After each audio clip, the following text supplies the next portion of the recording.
যুদ্ধের লেলিহান শিখা আর রক্তক্ষয়ী ধ্বংসস্তূপের মাঝেই জন্ম নিল এক নতুন ইতিহাস। দীর্ঘ ৯ দিনের নেতৃত্বহীন আর অনিশ্চয়তার অবসান ঘটিয়ে অবশেষে ইরানের ভাগ্য বিধাতা হিসেবে নাম ঘোষণা করা হল মোস্তফা খামেনির। আমেরিকা ও ইসরায়েলের বিধ্বংসী হামলায় আয়াতুল্লাহ আলী খামেনির মৃত্যুর পর যখন তেহরান পতনের প্রহর গুনছিল, ঠিক তখনই ৫৬ বছর বয়সী এই প্রভাবশালী নেতার হাতে উঠল শাসনের ব্যাটন।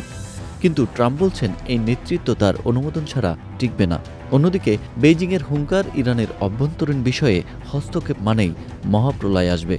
গত ২৮শে ফেব্রুয়ারি আমেরিকা ও ইসরায়েলের নজিরবিহীন যৌথ অভিযানে আয়াতুল্লাহ আলী খামেনির মৃত্যুর পর ইরান এক গভীর সংকটে নিমজ্জিত হয়।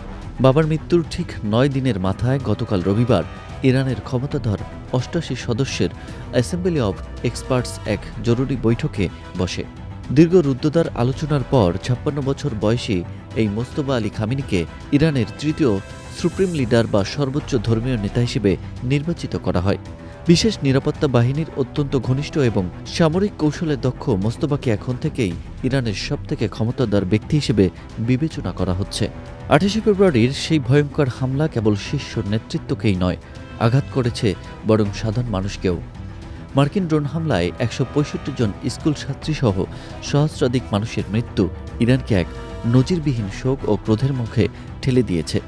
এই বিশাল প্রাণহানির পর মোস্তফা খামেনির সামনে সবথেকে বড় চ্যালেঞ্জ হল শোকাতুর জাতিকে পুনরায় ঐক্যবদ্ধ করা এবং দেশের ভেঙে পড়া প্রতিরক্ষা ব্যবস্থাকে ঢেলে সাজানো।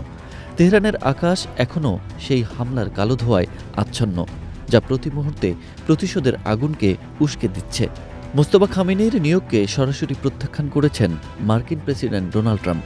এক বিতর্কিত ও আক্রমণাত্মক মন্তব্যে ট্রাম্প জানিয়েছেন, ওয়াশিংটনের অনুমোদন ছাড়া এই নতুন নেতৃত্ব বেশিদিন টিকবে না। ট্রাম্পের এমন দাম্ভক্তি বিশ্ব রাজনীতিতে নতুন করে উত্তেজনার পারদ চড়িয়েছে। হোয়াইট হাউজের মতে মোস্তফা খামেনি খামেনিবাদকেই পুনরুজ্জীবিত করবেন, যা আমেরিকার মধ্যপ্রাচ্য নীতির জন্য বড় ধরনের হুমকি। ট্রাম্পের এই পরোক্ষ হুমকি ইঙ্গিত দিচ্ছে যে ইরানের নতুন শাসনের বিরুদ্ধে আরও কঠোর সামরিক বা অর্থনৈতিক পদক্ষেপ নিতে পারে যুক্তরাষ্ট্র। ট্রাম্পের হুমকির বিরুদ্ধে পাহাড়ের মতো ঢাল হয়ে দাঁড়িয়েছে চীন। বেজিং সরাসরি জানিয়ে দিয়েছে যে মোস্তফা খামেনির এই নিয়োগ সম্পূর্ণভাবে ইরানের সংবিধানসম্মত। চীনা পররাষ্ট্র মন্ত্রণালয়ের মুখপাত্র গো জিয়াকুন পাল্টা জবাবে বলেছেন, সার্বভৌম দেশের স্বাধীনতায় হস্তক্ষেপ করার অধিকার কারও নেই এবং ইরান তাদের পছন্দমতো নেতা নির্বাচন করবে। চীন সাফ জানিয়ে দিয়েছে, ইরানের অভ্যন্তরীণ বিষয়ে কোনো ধরনের বাইরের হস্তক্ষেপ তারা সহ্য করবে না। বেজিংয়ের এই শক্ত অবস্থান তেহরানকে এক নতুন আত্মবিশ্বাস জুগিয়েছে। দায়িত্ব নেওয়ার পরপরই মোস্তফা খামেনির নেতৃত্বে ইরান পাল্টা আক্রমণের পথে হেঁটেছে। গত কয়েকদিনেই ইরানের ড্রোন ও মিসাইল হামলায় ইসরায়েল এবং উপসাগরীয় অঞ্চলের একাধিক মার্কিন সামরিক ঘাঁটি বিধ্বস্ত হওয়ার খবর পাওয়া গেছে।